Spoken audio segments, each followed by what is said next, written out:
Hi friends, welcome back to my channel. ಇವತ್ತಿನ video ಒಂದು ನೀವು ಈಗಾಗಲೇ ಎಲ್ಲ ತಂಬೇಲಿ ನೋಡಿರ್ತೀರ. ಬಟ್ ಏನಂದರೆ ನನಗೆ ಈ ವಿಡಿಯೋ ಮಾಡಬೇಕು ಅಂತ ನಾನು ತುಂಬ ದಿವಸದಿಂದ ಅಂದ್ಕೊತಾನೆ ಇದ್ದೆ, ಬಟ್ ಆಗಿರಲಿಲ್ಲ. ಈಗೆಲ್ಲ ಟೈಲರ್ ಶಾಪು ಮತ್ತು ಬೋಟಿಕ್ಸ್ ಎಲ್ಲ ನಾನು ತುಂಬಾ ಬೇಗ ಶಾಪ್ಸ್ ಓಪನ್ ಆಗ್ತಾಯಿದೆ. ಅಂದರೆ ಸ್ವಲ್ಪ ಕಲ್ತಿರೋ ಅಂಥವ್ರು ಆಗಿರ್ಬೋದು ಅಥವಾ ಮುಂಚೆಯಿಂದ ಮನೆಯಲ್ಲೇ ಮಾಡ್ತಾ ಇರೋರಾಗಿರ್ಬೋದು, ಶಾಪ್ಸ್ ಎಲ್ಲ ಓಪನ್ ಆಗ್ತಾಯಿದೆ. ಬಟ್ ಏನಂದರೆ ನನಗೆ ಈ ಮಂತಲ್ಲಿನೇ ಲಾಸ್ಟ್ ಮಂತಲ್ಲಿ ನನಗೆ ಒಬ್ಬರು ಮೆಸೇಜು ಸಹ ಮಾಡಿದರು, ಸಿಸ್ಟರ್ ನಿಮ್ಮ ಯಾರಾದರೂ ಸ್ಟೂಡೆಂಟ್ಸ್ ಇದ್ದಾರಾ, ನಾವು ಟೈಲರ್ ಶಾಪು ಕ್ಲೋಸ್ ಮಾಡ್ತಾಯಿದ್ದೀವಿ, ಬೋಟಿಕ್ಕು ತೊಗೊಳೋ ಅಂಥವ್ರು ಯಾರಾದರೂ ಇದ್ದಾರಾ ಅಂತ.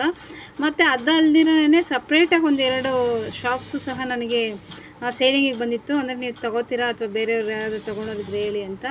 ನಾನು ಆಗ ಯೋಚನೆ ಮಾಡಿದ್ದೊಂದೇ, ಯಾಕೆ ಈ ಥರ ಶಾಪ್ಸ್ ಎಲ್ಲ ನನ್ನ ಕ್ಲೋಸ್ ಮಾಡ್ತಾ ಇದ್ದಾರೆ. ಅವರು ಇಷ್ಟಪಟ್ಟು ಆಸೆಯಿಂದನೇ ಓಪನ್ ಮಾಡಿರ್ತಾರಲ್ವ.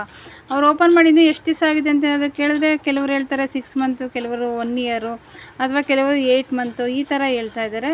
ಏನು ಕಾರಣ ಅಂತ ನಮಗೂ ಸಹ ಅಷ್ಟಾಗಿ ಗೊತ್ತಿರೋದಿಲ್ಲ. ಬಟ್ ಏನಂದರೆ ಕೆಲವೊಂದು ಮೇಯ್ನ್ ಕಾರಣ ರೀಸನ್ಸ್ ಇರುತ್ತೆ. ನಾವೇನು ಮಾಡಿಬಿಡ್ತೀವಿ ಅಂತಂದರೆ ಕಲ್ತಿದ್ದೀವಿ ಮತ್ತು ಎಲ್ಲರೂ ಶಾಪ್ ಓಪನ್ ಮಾಡಿರೋರು ನೋಡಿದಾಗ ಅವ್ರು ಈಸಿಯಾಗಿ ರನ್ ಮಾಡ್ತಾ ಇರ್ತಾರೆ, ಅವ್ರಿಗೆಲ್ಲ ತುಂಬ ಚೆನ್ನಾಗಿ ನಡೀತಾ ಇದೆ ಶಾಪ್ಸ್ ಎಲ್ಲನೂ, ನಾವ್ಯಾಕೆ ಓಪನ್ ಮಾಡಬಾರ್ದು ಅನ್ನೋದೊಂದು ಮೈಂಡಲ್ಲಿ ಬಂದುಬಿಡುತ್ತೆ ನಮಗೆ. ಯಾರೇ ಆಗಿರಲಿ, ಈವನ್ ನಾವೇ ಆಗಿರಲಿ, ಇನ್ನೊಬ್ಬರೇ ಆಗಿರಲಿ, ಬೇರೆ ಶಾಪು ಅಲ್ಲೆಲ್ಲ ವಿಸಿಟ್ ಆಗಿದಾಗ ಅವ್ರದ್ದೆಲ್ಲ ಶಾಪ್ಸ್ ಎಲ್ಲ ನೋಡಿ, ಬಿಸ್ನೆಸ್ ಎಲ್ಲ ನೋಡಿದಾಗ ಇಲ್ಲ ನಾವು ಮಾಡಿದ್ರು ನಮಗೂ ಸಹ ವರ್ಕೌಟ್ ಆಗುತ್ತೆ, ನಾವು ಮಾಡ್ಬೋದು ಅಂತ ಅಂದ್ಕೊಂಡ್ಬಿಡ್ತಾರೆ ಎಲ್ಲರೂ ಅಷ್ಟೇ. ಬಟ್ ಏನಂದರೆ ನೀವು ಯಾರೇ ಶಾಪ್ ಓಪನ್ ಮಾಡಿ ಎಲ್ರಿಗೂ ಒಳ್ಳೆಯದಾಗಲಿ. ಬಟ್ ಏನಂದರೆ ಶಾಪ್ ಓಪನ್ ಮಾಡೋಕ್ಕೂ ಮುಂಚೆ ನೀವೇನು ಮಾಡಬೇಕು ಅಂದರೆ, ಬೇರೆ ಯಾರೆಲ್ಲ ಶಾಪ್ ಓಪನ್ ಮಾಡಿದ್ದಾರೆ ಅವರ ಒಂದು ಕಷ್ಟ ನಷ್ಟಗಳನ್ನ ನೀವು ಒಂದು ಸಲ ಆದರೂ ವಿಚಾರಿಸಲೇಬೇಕಾಗುತ್ತೆ. ಯಾಕೆಂದರೆ ನಾವೇನಾದರೂ ಅಕಸ್ಮಾತು ಏನೂ ವಿಚಾರಿಸ್ತೀರ, ಏನು ಅದ್ರ ಬಗ್ಗೆ ನಮ್ಗೆ ವಿಚಾರನೇ ಗೊತ್ತಿಲ್ದಿರ ಒಂದು ಬಾಡಿಗೆ ಶಾಪ್ ತೊಗೊಂಡು ನಾವು ಟೈಲರ್ ಶಾಪು ಅಥವಾ ಬೋಟಿಕ್ ಓಪನ್ ಮಾಡ್ತೀವಿ ಅಂದಾಕ್ಷಣ ಅದು ಓಪನ್ ಮಾಡೋದು ಈಸಿಯಾಗಿರುತ್ತೆ. ಏನಿಲ್ಲ, ಒಂದು ಕಟ್ಟಿಂಗ್ ಟೇಬಲ್ಲು ಮತ್ತು ಸ್ಟಿಚಿಂಗ್ ಮಿಷೀನು ಅದೆಲ್ಲ ಕಾಮನಾಗಿ ಇದ್ದೇ ಇರುತ್ತೆ. ಶಾಪ್ ಏನೋ ಓಪನ್ ಮಾಡಿಬಿಡ್ತೀವಿ ಬಾಡಿಗೆ ಅಡ್ವಾನ್ಸು ಅಂತ. ಅಡ್ವಾನ್ಸ್ ಒಂದು ನಾವು ಹೆಂಗಿದ್ರು ವಾಪಸ್ ಬರುತ್ತಲ್ವ ಅಡ್ವಾನ್ಸು ಲಾಸ್ಟಲ್ಲಿ ಅಂತ ಅಂದ್ಕೊಂಡು ಓಪನ್ ಮಾಡಿಬಿಡ್ತೀವಿ ಯಾರೇ ಆಗಿರಲಿ. ಈ ಓಪನ್ ಮಾಡಿದ್ಮೇಲೆ ಏನಾಗುತ್ತೆ ಅಂದರೆ ನಂತರ ಸ್ಟಾರ್ಟ್ ಆಗೋದು ಫಸ್ಟ್ ಮಂತಲ್ಲಿ ಏನು ಅನಿಸಲ್ಲ, ಇನ್ನು ಈಗಲ್ವ ಓಪನ್ ಮಾಡಿರೋದು, ನೆಕ್ಸ್ಟ್ ಮಂತಿಂದ ಚೆನ್ನಾಗಿ ವ್ಯಾಪಾರ ಆಗುತ್ತೆ ಬಿಡು, ಚೆನ್ನಾಗಿ ಬಿಸ್ನೆಸ್ ಆಗುತ್ತೆ ಅಂತ ಅಂದ್ಕೊಂಡು. ಬಿಸ್ನೆಸ್ ಏನೋ ಚೆನ್ನಾಗಾಗುತ್ತೆ. ಯಾಕೆಂದರೆ ಯಾರು ಎಲ್ಲೇ ಶಾಪ್ ಓಪನ್ ಮಾಡಲಿ ಫಸ್ಟಿಗೆ ಯಾರು ಶಾಪ್ ಓಪನ್ ಮಾಡಿರ್ತಾರಲ್ಲ ಹೊಸ ಶಾಪ್ಗಳಿಗೆ ಕಸ್ಟಮರ್ಸ್ ತುಂಬಾ ಹೋಗ್ತಾರೆ.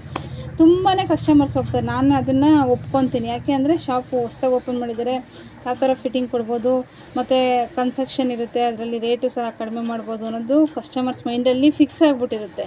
ನಾವು ಸಹ ಅದೇ ಥರ ಮಾಡ್ತೀವಿ. ನಾವಿವಾಗ ಶಾಪ್ ಓಪನ್ ಮಾಡಿದಾಗ ಇವರಿಗೆ ಸ್ವಲ್ಪ ಕಡಿಮೆ ರೇಟಲ್ಲಿ ಮಾಡಿಕೊಟ್ರೆ ಇವರಿಂದ ನಮಗೆ ಅಂದರೆ ನೆಕ್ಸ್ಟ್ ಕಸ್ಟಮರ್ಸ್ ಜಾಸ್ತಿ ಆಗ್ತಾರೆ ಅಥವಾ ಬೇರೆ ಕಸ್ಟಮರ್ಸು ಬರ್ತಾರೆ, ಇವರು ರಿಪೀಟೆಡ್ ಕಸ್ಟಮರ್ ಆಗ್ತಾರೆ ಅಂತ ಅಂದ್ಕೊಂಡು ನಾವೇನು ಮಾಡ್ತೀವಿ, ನಾವು ಅಷ್ಟೇ ಕಡಿಮೆ ರೇಟಿಗೆ ಮಾಡಿಕೊಡ್ತೀವಿ.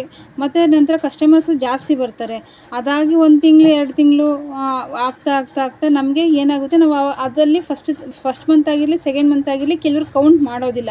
ಅದರಲ್ಲಿ ಕಷ್ಟ ನಷ್ಟ ಏನಿದೆ ಅಥವಾ ಕೌಂಟ್ ಮಾಡಿದ್ರಾಗೆ ಅದು ಗೊತ್ತಾಗೋದು. ಒಂದು ಬ್ಲೌಸಲ್ಲಿ ನಾವೆಲ್ಲ ಸ್ಟಿಚ್ಚಿಂಗ್ ಮಾಡಿ ಅದರಲ್ಲಿ ಎಷ್ಟು ಉಳಿಸ್ತೀವಿ, ಲೈನಿಂಗಿಗೆ ಎಷ್ಟಾಯಿತು, ದಾರಕ್ಕೆ ಎಷ್ಟಾಯಿತು, ಪೈಪಿಂಗ್ ಕ್ಲಾತ್ಗೆ ಎಷ್ಟಾಯಿತು, ಪೈಪಿಂಗ್ ಬಟ್ಟೆಗೆ ಎಷ್ಟಾಯಿತು, ಈವನ್ ಟೈಲರ್ಸ್ಗೆ ಎಷ್ಟಾಯಿತು ಅನ್ನೋದನ್ನು ನಾವು ಸ್ವಲ್ಪನೂ ಸಹ ಯೋಚನೆ ಮಾಡೋದೇ ಇಲ್ಲ. 1 ಮಂತ್ 2 ಮಂತ್ ಆದಮೇಲೆ 2 ಮಂತ್ಸ್ 3 ಮಂತ್ಸ್ ಆಗ್ತಾ ಏನಾಗುತ್ತೆ ಅಂದರೆ ನಾವು ಯಾವಾಗ ಕೈಯಿಂದ ಬಾಡಿಗೆ ಕಟ್ಟಬೇಕು ಅನ್ನೋದು ಬರುತ್ತಲ್ಲ ಆ ಟೈಮಾಗಿ ನಾವೆಲ್ಲ ಯೋಚನೆ ಮಾಡ್ತಾ ಕೂತ್ಕೊಬೇಕಾಗುತ್ತೆ.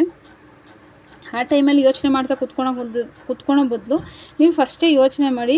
ಇದರಲ್ಲಿ ತುಂಬಾ ಒಂದು ಆಳವಾಗಿರೋಂಥ ವಿಷಯಗಳು ತುಂಬಾ ಇದ್ದಾವೆ ಟೈಲರ್ಸಲ್ಲಿ. ಯಾಕೆ ಅಂದರೆ ಎಲ್ಲ ಟೈಲರ್ಸು ಅಷ್ಟೇ, ಎಲ್ಲರೂ ಟೈಲರ್ಸ್ ಆಗಿ ವರ್ಷಾನುಗಟ್ಟಲೆ ಕಳೆದ ಮೇಲೆ ನೀವು ಅನುಭವ ಪಡಿಬೇಕು ಅನ್ನೋದೇನಿಲ್ಲ. ನಾವು ವರ್ಷಗಳಿಂದ ಮಾಡ್ತಾ ಇರೋರ ಹತ್ರ ಅನುಭವ ತಿಳ್ಕೊಂಡ್ರೂ ಗೊತ್ತಾಗ್ಬಿಡುತ್ತೆ ಯಾವ ಥರ ಮಾಡಿದ್ರೆ ಯಾವುದರಲ್ಲಿ ನಾವು ಸೇಫ್ ಆಗ್ಬೋದು ಅಥವಾ ಯಾವ ಒಂದು ಮೆಥಡಿಂದ ಟೈಲರ್ ಶಾಪ್ ನಡೆಸಿದ್ರೆ ಅಮೌಂಟ್ ಉಳಿಸ್ಬೋದು ಅನ್ನೋದನ್ನು ಅಂದರೆ ಈವನ್ ಟೈಲರ್ ಯಾರು ಓಲ್ಡ್ ಇರ್ತಾರಲ್ಲ ಅವ್ರ ಹತ್ರ ಸ್ವಲ್ಪ ನೀವು ತಿಳ್ಕೊಳೋದ್ರಿಂದನೂ ಎಷ್ಟೋ ಬೆನಿಫಿಟ್ ಆಗುತ್ತೆ. ಬಟ್ ಏನಂದರೆ ಇದರಲ್ಲಿ ಹಲವಾರು ವಿಷಯಗಳಿವೆ, ಹೋಗ್ತಾ ತಿಳಿಸ್ಕೊಡ್ತೀನಿ. ನನಗೆ ಈ ಒಂದು ಶಾಪ್ ಕ್ಲೋಸ್ ಮಾಡ್ತೀವಿ ಅಂದ್ರಲ್ಲ ಆವಾಗ ತುಂಬಾ ಬೇಜಾರಾಯಿತು. ಹಾಗಾಗಿನೇ ನಾನು ಈ ವಿಡಿಯೋ ಮಾಡ್ತಾ ಇರೋವಂಥದ್ದು. ನೀವು ಯಾರೆಲ್ಲ ವಿಡಿಯೋ ನೋಡ್ತಾ ಇದ್ದೀರಾ, ನಿಮ್ಮ ಅನಿಸಿಕೆ ಏನು ಅಂದರೆ ಶಾಪ್ ಅವರು ಓಪನ್ ಮಾಡಿರ್ತಾರೆ ಬಟ್ ಕ್ಲೋಸ್ ಮಾಡೋಕ್ಕೆ ಕಾರಣ ಏನಿರ್ಬೋದು ಅಥವಾ ಯಾವ ಒಂದು ಕಾರಣದಿಂದ ಅವ್ರು ಕ್ಲೋಸ್ ಮಾಡ್ಬೋದು ಅನ್ನೋದನ್ನು ನನಗೆ ನೀವು ಕಮೆಂಟಲ್ಲಿ ಹಾಕಿ. ಯಾಕೆಂದರೆ ನನ್ನ ಒಪಿನಿಯನ್ ಏನಿದೆ ಅದನ್ನು ನಾನು ಹೇಳಿದ್ದೀನಿ ಮತ್ತು ಹೇಳ್ತೀನಿ. ಮತ್ತು ತುಂಬಾ ಒಂದು ಕಾರಣಗಳಿದೆ, ಅದಕ್ಕೆಲ್ಲನೂ ಯಾವ ಥರ ಕಾರಣ ಆಗುತ್ತೆ. ಶಾಪ್ ಓಪನ್ ಮಾಡೋವಾಗಿರೋಂಥ ಖುಷಿ ಶಾಪ್ ನಡೆಸ್ತಾ ಒಂದು ಆ ಖುಷಿನೇ ಇರೋದಿಲ್ಲ, ಆ ಖುಷಿನೇ ಬೇರೆ ಆಗೋಗುತ್ತೆ. ಮತ್ತು ಬೇಜಾರು ಸಹ ಆಗುತ್ತೆ. ಈಗೇನಾಗ್ಬಿಡುತ್ತೆ ಅಂತಂದರೆ ನೀರಲ್ಲಿ ಇಳಿದುಬಿಟ್ಟಿರ್ತೀವಿ, ಮುಂದೆ ಹೋಗೋಕ್ಕೂ ಆಗ್ತಾಯಿಲ್ಲ, ಹಿಂದೆ ಬರೋಕ್ಕೂ ಆಗ್ತಾಯಿಲ್ಲ. ಆ ಒಂದು ಸ್ಥಿತಿಯಲ್ಲಿ ಕೆಲವರು ಇರ್ತಾರೆ. ಕೆಲವರು ಬಚಾವ್ ಆಗ್ತಾರೆ, ಏನೋ ಸ್ಟಿಚಿಂಗು ಬರುತ್ತೆ, ಕಟ್ಟಿಂಗು ಬರುತ್ತೆ.